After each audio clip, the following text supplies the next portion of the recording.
વડોદરા શહેરમાં આવેલા કમાટી બાગનો ઐતિહાસિક બ્રિજ, જેના પરથી ચાલવું હવે એક સપનું જ બનીને રહેશે. આ બ્રિજને બંધ કરવાનો નિર્ણય લેવામાં આવ્યો છે, જે વિશે વધુ માહિતી ઝૂ ક્યુરેટર દ્વારા આપવામાં આવી છે. કમાટી બાગમાં એક ઐતિહાસિક બ્રિજ આવેલો છે. પ્રાણી સંગ્રહાલય તરફ જવા માટેનો આ બ્રિજ કે જે લાકડા અને લોખંડથી બનેલો ઐતિહાસિક બ્રિજ છે અને જેના લીધે જ કમાટી બાગ એક અલગ ઓળખ ધરાવે છે. પરંતુ સમય જતાં તેમાં સુરક્ષાને લઈને ઘણી બધી સમસ્યાઓ આવી રહી છે અને માટે આ રસ્તાને બંધ કરી દેવાનો નિર્ણય લેવામાં આવ્યો છે.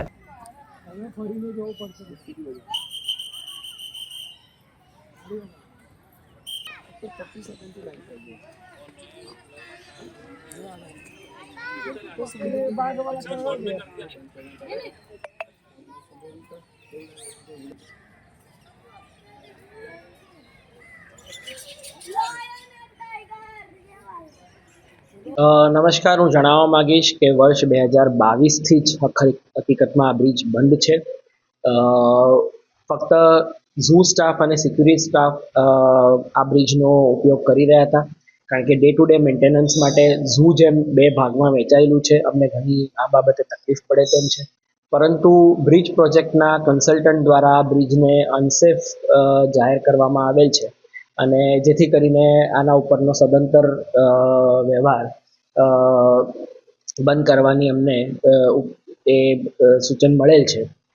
ઓલરેડી આપણે જાણીએ છીએ કે આ બ્રિજ બંધ કરવા પાછળનું કારણ 2 વર્ષ પહેલાં ગુજરાતમાં ઘટેલ મોરબીની દુઃખદ દુર્ઘટના છે અને તેના ચલતે આ બ્રિજને ની જે તપાસ કરતા અને અનસેફ ઘોષિત કરતા ઓલરેડી આ બ્રિજ પરથી અમે ભારે વાહનને લઈ જવા માટેની પહેલેથી જ મનાઈ કરી રાખી હતી.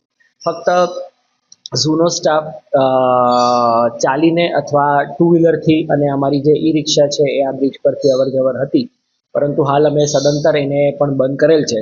પરંતુ અમને આ બાબતે ચોક્કસ અમને અમારા રોજબરોજની કામગીરીમાં આ થોડી અસર થાય તેમ છે. ઉપરોક્ત બાબતે બ્રિજ પ્રોજેક્ટને અમે વિનંતી કરેલ છે કે અમને આ બાબતે યોગ્ય તે ઘટતું કરી આપે. 2 વર્ષનો અનુભવ થઈ ચૂક્યા છે ગાંધીજી કે હવે વહેલી તકે આ બ્રિજ ફરી કાર્યરત કરી શકાય? એટલે અમને અમારી જરૂરિયાત બહુ સિમ્પલ છે કે આ બ્રિજ કાર્યરત થવો જોઈએ. આના લીધે અમને તો અમારા રોજબરોજની કામગીરીમાં મુશ્કેલી પડી જ રહી છે, સાથોસાથ ઝૂ જોવા આવતા સહેલાણીઓને પણ આખું ગાર્ડનમાંથી જે ફરીને ઝૂના બીજા ભાગમાં આવવું પડે છે એ મુશ્કેલી ઝૂના સહેલાણીઓને પણ થઈ રહી છે.